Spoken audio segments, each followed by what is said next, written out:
bring in our chief political correspondent, Jon Craig, who joins me now. Jon, what did you make of those opening stages of the debate?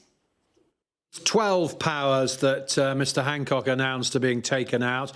So just to recap what's happening, they are voting to extend the Coronavirus Act, that's the emergency legislation, for another 6 months, takes us up to the 25th of September. At the same time, they're voting to extend, or maybe a second vote on that, extend the regulations, the current regulations, or most of them, for another 3 months. That takes us to the end of June, beginning of July.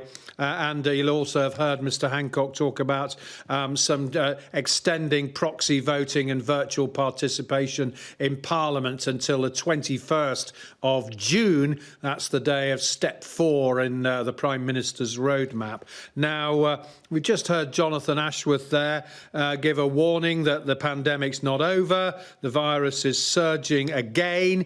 But Mr Hancock, who, as you rightly say, Sarah, took a lot of interventions from Tory backbenchers, including quite a few from Mark Harper, who chairs the COVID recovery group of Conservative MPs.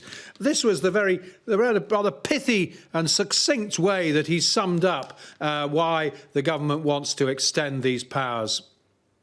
The Coronavirus Act is temporary, it's time limited, it's proportionate to the threat we face, and we're only keeping measures where they are necessary as we exit this pandemic, and then we can do away with this act for good.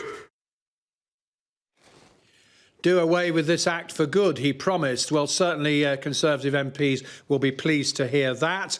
Of course, earlier today, the Prime Minister has been talking about something he rather sprang on us all at the liaison committee of senior MPs last night, passports for pubs, or whatever you call it, papers for pubs.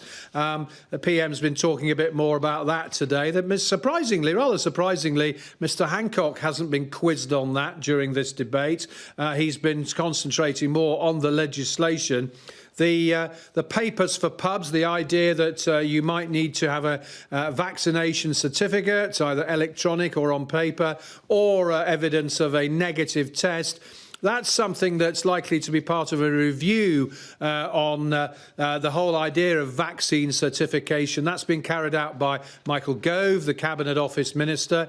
It may well be that when he reports, he will recommend that that may be brought in return for relaxing rules on social distancing in pubs, restaurants, entertainment venues and so on. But for now, what's going to happen in the Commons later this afternoon is, as you just heard Dame Eleanor Lang in the chair say, she's one of the deputy speakers, they're on to backbenchers speeches. 4-minute limit. Voting starts at 5 o'clock. There will be votes because there are Conservative rebels. One suggestion from Steve Baker, one of the rebels yesterday, was there could be as many as 60. Well, I think that's a bit high, but they will no doubt force a division.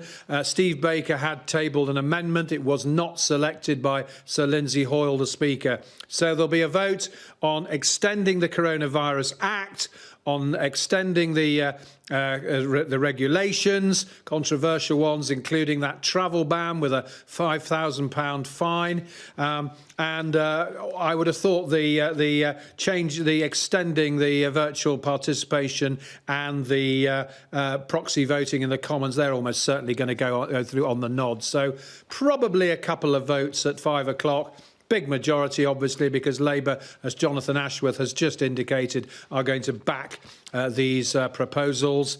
But he had some comments about underfunding of the NHS, which meant the NHS wasn't properly prepared for the pandemic. He repeated Labour's calls for a public inquiry. Mr Hancock, on the other hand, is just concentrating on the provisions in front of MPs. So we're on to backbench speeches now. We'll hear from some of the rebels like Charles Walker and Steve Baker and Mark Harper during the course of this debate between now and 5 o'clock when the voting starts.